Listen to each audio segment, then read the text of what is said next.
கிருபை பெரிதல்லோ என் ஜீவனிலும் அதே இம்மட்டும் காத்ததுவே இன்னும் தேவை கிருபை தாருமே இன்னும் தேவை கிருபை தாருமே. கர்த்தருக்கே மகிமை உண்டாவதாக.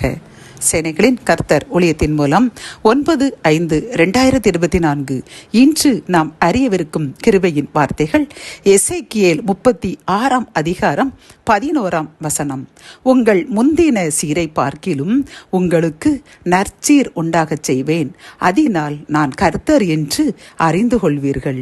கத்தோலிக்க வேதாகமம் இவ்வாறு கூறுகின்றது, முந்தைய காலங்களை விட மிகுதியாக நீங்கள் வளமடைய செய்வேன், அப்போது நானே ஆண்டவர் என்பதை அறிந்து கொள்வீர்கள்.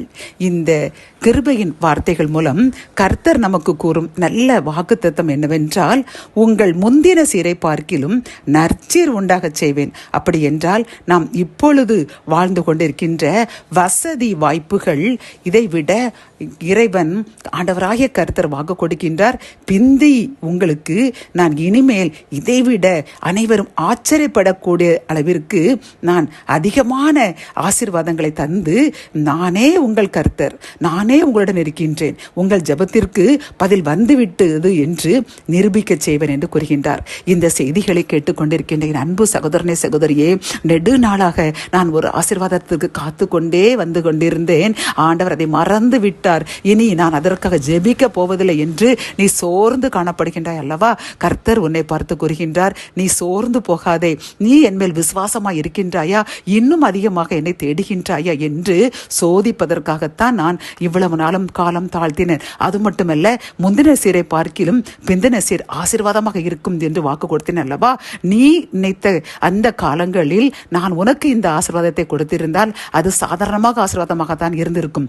ஆனால் நான் இனி உனக்கு தரப்போகின்ற அந்த ஆசீர்வாதம் நீ நினைத்ததை விட ஆசீர்வதிக்கப்பட்ட ஒரு எல்லாரும் ஆச்சரியப்படக்கூடிய அளவிற்கு உள்ள ஆசீர்வாதம் என்று வாக்கு கொடுக்கின்றார். ஆகவே இங்க அன்பு சகோதரனை சகோதரியை, இன்றோடு கவலையை விட்டுவிடுங்கள். கர்த்தர் உங்கள் விண்ணப்பத்தை கேட்டுவிட்டார், இன்றோடு ஆசீர்வதிக்க ஆரம்பித்து விட்டார். அதற்காக நீங்க செய்ய வேண்டியது ஒன்றே ஒன்று, நன்றி கூறுங்கள். கர்த்தாவே, நீர் என்னுடைய விண்ணப்பத்தை கேட்டு இந்த அருமையான வாக்குத்தத்தை தந்ததற்காக நன்றி கூறுகின்றோம், என்னுடைய விண்ணப்பத்திற்கு பதில் தந்து விட்டதற்காக நன்றி நன்றி என்று அனைதினமும் இனி விண்ணப்பிக்கவே கூடாது. நன்றி கூறுங்கள், விசுவாசியுங்கள், கர்த்தர் நற்சீர் செய்ய போகின்றார்.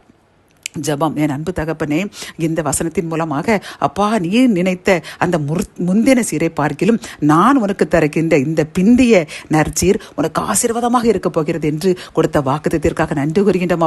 அப்பா, இதை கேட்டுக்கொண்டிருந்த அன்பு சகோதரனோ சகோதரியோ, என் விண்ணப்பத்திற்கு பதில் வரவில்லை, கர்த்தர் என்னை மறந்துவிட்டார் என்று கலங்கி நின்றார்கள். ஆனால் நீர் கூறுகின்றார், நான் கலங்கவில்லை, நீ நினைத்த நேரத்தில் தந்திருந்தால் அது உனக்கு சாதாரணமாக ஆசீர்வாதம். ஆனால் நான் தரப்போகின்ற இந்த பிந்தின இப்பொழுது ஆரம்பித்து விட்ட இந்த ஆசீர்வாதம் உனக்கு முந்தின ஆசீர்வாதத்தை விட ஆசீர்வதிக்கப்பட்ட இரட்டிப்பான ஆசீர்வாதமாக அமைய போகிறது என்று நீர் எங்களை தேற்றினதற்காக, எங்களுக்கு கொடுத்த வாக்குத்தத்திற்காக நன்றி கூறுகின்றோம். நாங்கள் இன்றிலிருந்து நீர் கூறியபடி நன்றி கூறிக்கொண்டே இருப்போம். எங்களுடைய இந்த வாக்குத்தத்தை நிறைவேற்றுங்க. மீட்பர் இயேசுவின் மூலம் ஜெபம் கேளும் நல்ல தகப்பனே, ஆமென்.